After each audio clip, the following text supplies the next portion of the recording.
My boyfriend broke up with me and hooked up with my best friend that same night. The shocking truth behind it just came out.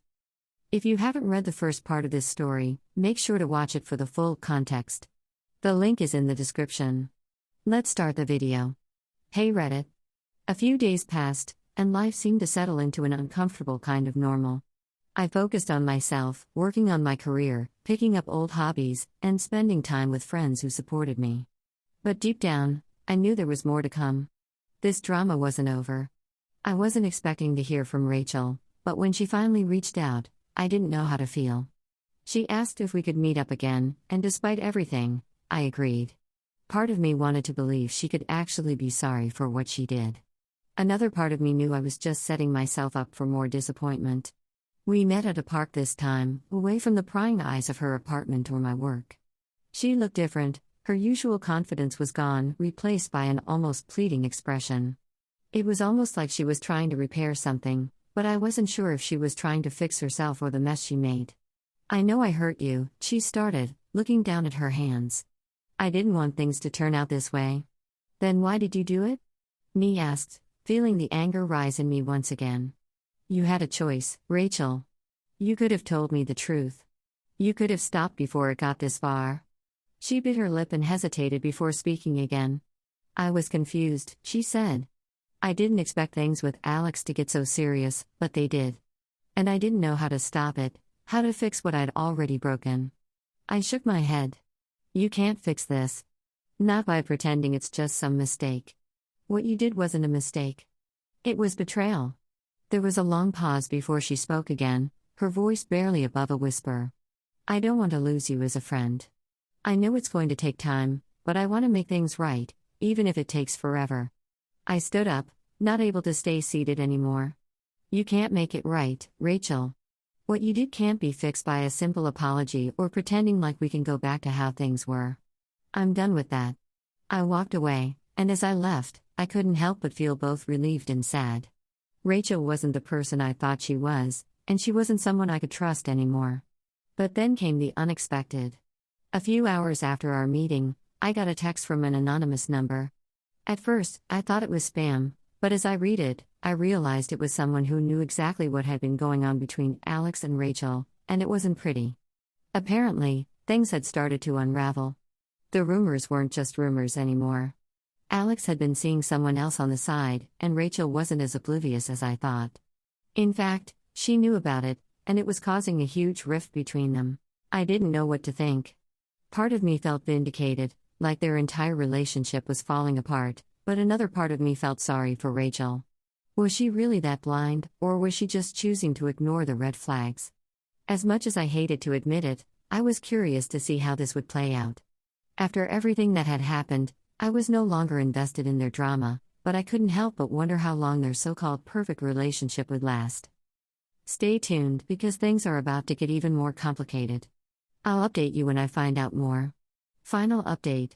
It had been weeks since the last update, and I was honestly starting to move on, mentally, emotionally, and physically. I didn't need to hear about Alex and Rachel anymore. I'd stopped checking my phone constantly for updates, and I'd learned to stop caring about their drama.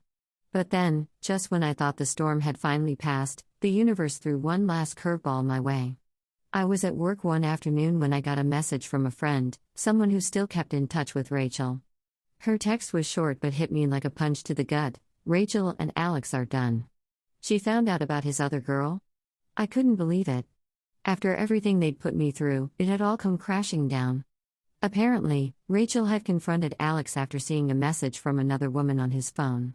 The confrontation had turned ugly, with Rachel accusing him of lying, and Alex finally admitting what had been going on behind her back. The worst part? Rachel had known about the other girl all along. She just chose to ignore the signs because she wanted to believe in the fairy tale she had built around Alex. But it all crumbled when the truth hit her like a freight train. I didn't know what to feel. There was a part of me that felt a small, twisted satisfaction. I had been the one betrayed, yet they were the ones who had to deal with the fallout. But there was another part of me that felt sad. Sad for Rachel, for putting up with so much just to keep a relationship alive, and sad for Alex, who seemed to have no regard for anyone's feelings, including his own. I didn't respond to the message. I didn't need to. This wasn't my problem anymore.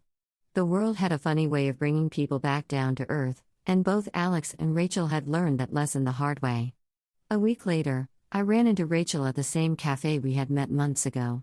She was sitting alone, nursing a coffee and staring out the window. She looked different, tired, worn down, and, for the first time, truly vulnerable. When she saw me, her face hardened, and she looked away, but I could see the shame in her eyes. I walked over, not sure what to say. The old me would have wanted to scream at her, to let her know how much she had hurt me, but I was done with all that. I had bigger things to focus on now. I had healed. "You all right?" I asked, surprising even myself with my calm tone. She didn't meet my gaze right away, but after a few long seconds, she nodded. "I'm getting there. I screwed up, I know. And I don't expect you to forgive me. But I wanted you to know that I'm not that person anymore." I didn't respond right away.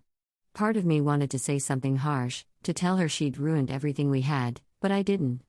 Instead, I just shook my head. "I hope you figure things out, Rachel. But I'm not a part of that anymore." And with that, I turned to leave. The chapter was officially closed. As for Alex, he came crawling back a few weeks later, trying to apologize, acting like nothing had happened. I didn't even bother to pick up the phone.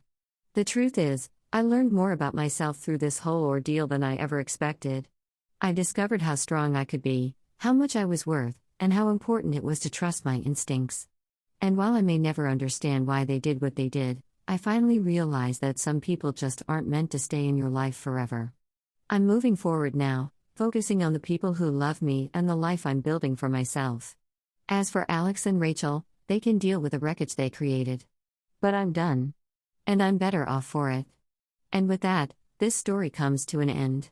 What I've learned is that closure doesn't always come from the other person, sometimes it comes from within. And once you've found your own peace, nothing else matters. Thank you for following the journey. I hope you take away something meaningful from this. Take care.